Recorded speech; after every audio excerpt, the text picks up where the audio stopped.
is 12 p.m. Pacific time on WTPRradio.com. This is Piper Blush with your AI news. Daily dose of AI news. What I've got for you. Well, Adobe adds generative AI to Photoshop. That means that Adobe is adding some AIs to its Photoshop software. I mean, you all know Photoshop. You've all been probably tricked by Photoshop at one point in your life. Well, now it is getting worse. Because imagine Midjourney meets Photoshop. Crazy stuff going on. This means that you can actually add stuff to your picture and take back stuff to your picture. It's like it goes both ways. It goes crazy. You can do everything with this, which is a bit special. Now, some images that I've seen don't really look like AI. It's not like when you try to generate with Midjourney and it's kind of sort of really HDR and it looks like it might not be a real human being. It's more like a character, or things are really, shiny and beautiful. You know, like in these old Playboy magazines, it was a bit hazy, beautifully hazy, softened.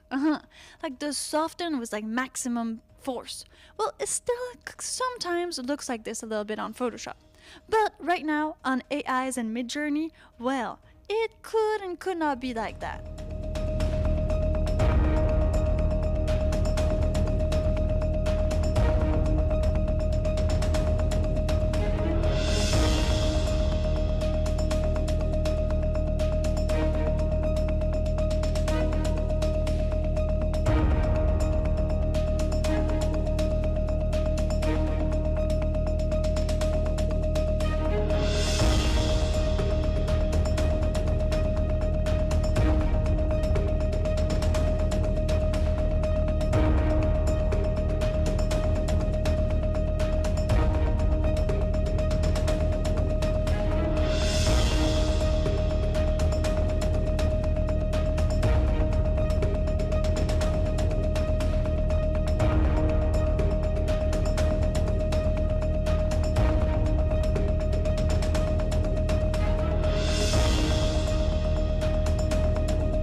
Blush on WTPRradio.com with your AI news. Okay, give me a moment, people. It's all gonna be okay. A-okay, isn't it? Oh, yes. Because by knowing your AI news, you are actually making sure that you are in control of your future.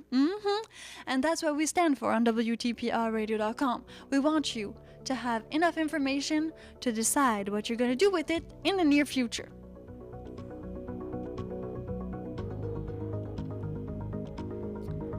And one way AI news is going to affect you is that research shows decision-making AI could make more accurate when judging humans.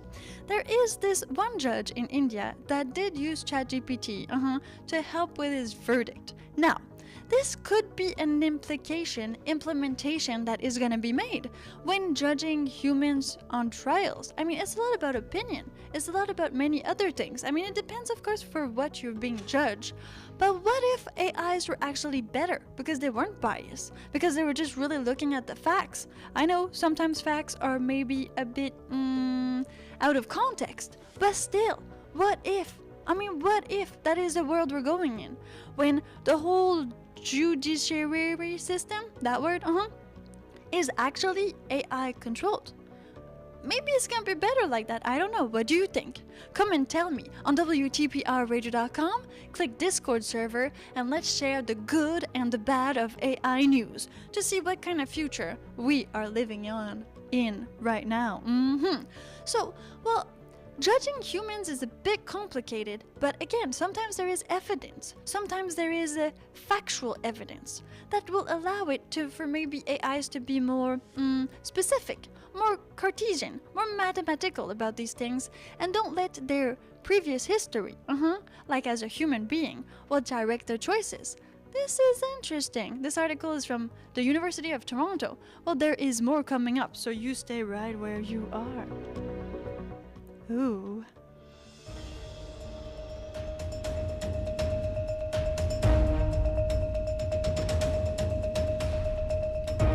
schools are using AI scanners to try to detect some, well, guns, knives, and other, well, dangerous objects that could be brought into a school, especially in the United States of America due to shootings and things like that. So some schools have actually invested millions of dollars in these special AI scanners. So it's a bit like a scanner, you know, when you go at the grocery and, well, the cashier maybe forgot to scan your bags of carrot, and then you feel like you stole the bags of carrot, but it was not scanned properly, and then the machine goes beep beep beep beep beep beep, beep, just like you stole something, and then you're freaking out and you're like, I didn't steal anything.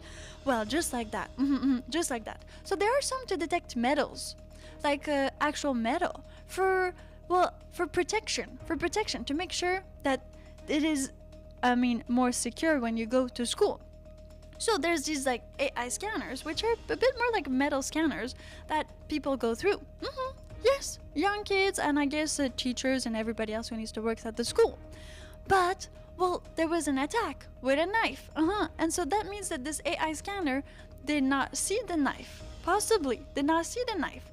So how do you do it? How are we gonna do to make sure that nothing gets in? I mean, a knife is kind of... Is it like a knife? A utensil? If you're bringing lunch from home, you're gonna have a spoon, a fork.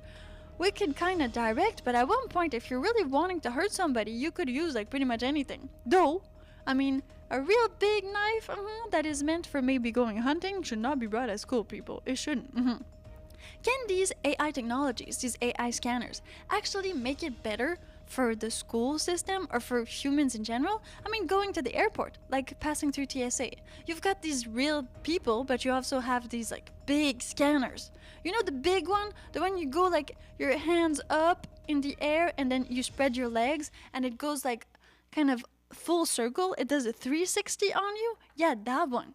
That one is pretty intense. I mean, I like it a lot. And then they actually go through with the other one which is kind of like a stick, like a long stick, like a ruler stick, and then you go beep beep beep beep beep beep beep to see if you have metal on you, or I don't know what else it detects, but I'm feeling it's a bit more like metal. So that is some AI news for you, and more coming up. So stay right where you are.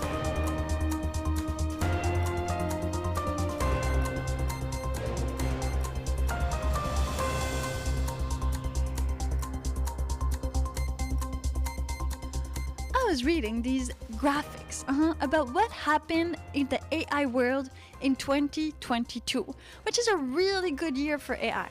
So, if that happened in 2022, I decided that 2023 might be exponentially better or different.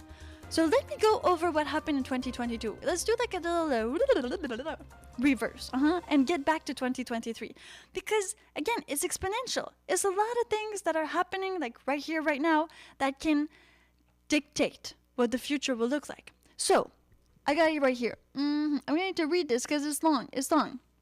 Okay, breakthroughs in AI. In February, you had DeepMind, which was released by AlphaCode. Okay, pretty cool. DeepMind, really AlphaCode. Then in February 14, Valentine's Day for those who celebrate, DeepMind trains reinforced learning agent to control nuclear fusion plasma in a tokamak. Pretty intense stuff, nuclear fusion. Remember, they were able to do like some fusion stuff? It was all over the news. Then, in March 9th, Indic NLG benchmarked natural language generation for Indic languages. Ooh, that's another pretty cool thing. End of March, Meta, which is like, Facebook's mother company, Meta AI releases Make a Scene. Cool things. Google, you're gonna hear lots of those, like the big companies. Google releases Palm, P-A-L-M, a language model also, a bit like ChatGPT, so they released that. Then OpenAI releases DALL-E in April. Okay, DALL-E 2, which is more like Midjourney. It's more like AI generative. It's not a language model. Then DeepMind launches Gato. That's in May. Then Google releases Imagen. So it's all like image generative AI and then language model AI. Okay, so it goes back and forth like this, back and forth, bam, bam, bam, bam. Then June 20th, GitHub, which is like for coding and programmers, releases Copilot, which was amazing. Like amazing. I've actually tried Copilot. It's great. And I tried it with actual programmers that I had. Great thing. NVIDIA uses reinforcement learning to design better performing GPU. So that's on July 7th. That's in 2022. Meaning that, are you understanding what's happening, people? Meaning that NVIDIA, which is like a processor, graphic card, like GPUs, is using AI to help better design something hardware, not software. So the software is helping itself, but it's also helping hardware. And then the hardware being more fast, more competent, more like hard, is going to be able to create better software. See how exponential this is getting? And that was July last year. Now, Meta announces low language left behind. Okay, cool. And then you have a whole bunch of other stuff. OpenAI launches Whisper speech recognition system. Meta releases Make a Video. Yeah, that was like, you can make a video with like AI, but like nobody touched it. I couldn't touch it. I didn't know, like I went there, like the Make a Video. It was pretty cool, but you need to kind of wait for stuff. I guess if you're a developer, you can go into it and do it.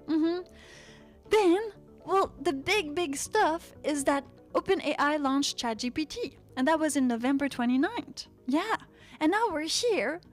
I mean, right now, in 2023, at the time of this recording, and things are just going crazy. Like, there's new AI news every single day. Every single day, people. Every single day. That's why I do AI news every single day. And I thought that this recap would just kind of show you how fast it went in 2022. And that means that it's going to go faster in 2023 because, like I said, it can now program itself. Are you getting me? This is exactly what's happening. The AIs can create better computers to accommodate better AIs. Yeah, better language models or better, Mid-Journey, better image generator. And if Photoshop is using AI in its Photoshop, it's amazing. But there's going to be a whole bunch of other people that do it.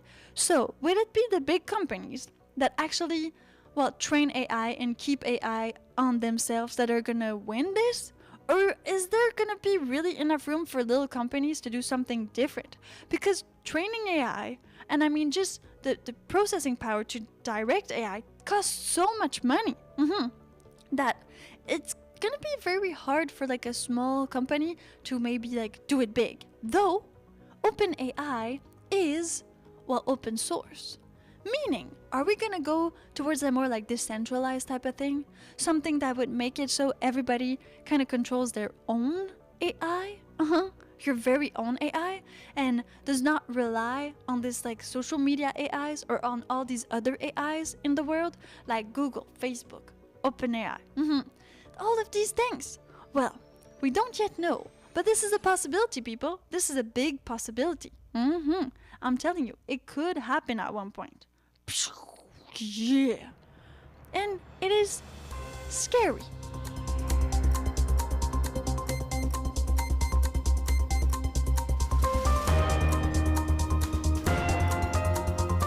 More AI news with Piper Blush. Okay, so there's other implications. Well, because these AIs, they can do a lot of stuff. They can take a lot of information, like all the information on the internet, pretty much. Well, then they can kind of take this information and mix and match it to create better things. And it doesn't mean they're inventing stuff from like thin air. No. Maybe they just found like a caterpillar. And then, it helps, because that's what I'm seeing right there. Robot caterpillar demonstrate new approach to locomotion for soft robotics. So imagine that. Maybe just by taking the knowledge that we already have, it can create better things. Like better movement for robots, better brains for robots, better things for us humans too. Yes, because never forget, we created AI because we wanted to live in a better world. It was not bad reasons. It's just we need to watch out with where this all goes and how fast it gets there. Are we going to be able to adapt? Are we going to be able to make sure that we have the rightful laws to keep it under control and to not abuse it or to not understand it? That is the question. And that is why Piper Blush brings you AI news every 12 p.m. Pacific time on WTPRradio.com. If you have more AI news, bad ones, good ones, that you wish to share with our awesome AI resistance community, well, come and share with us on WTPRradio.com and then click Discord server. We're gonna be waiting for you right then and there. And more shows all day long. It is a 24/7 radio station.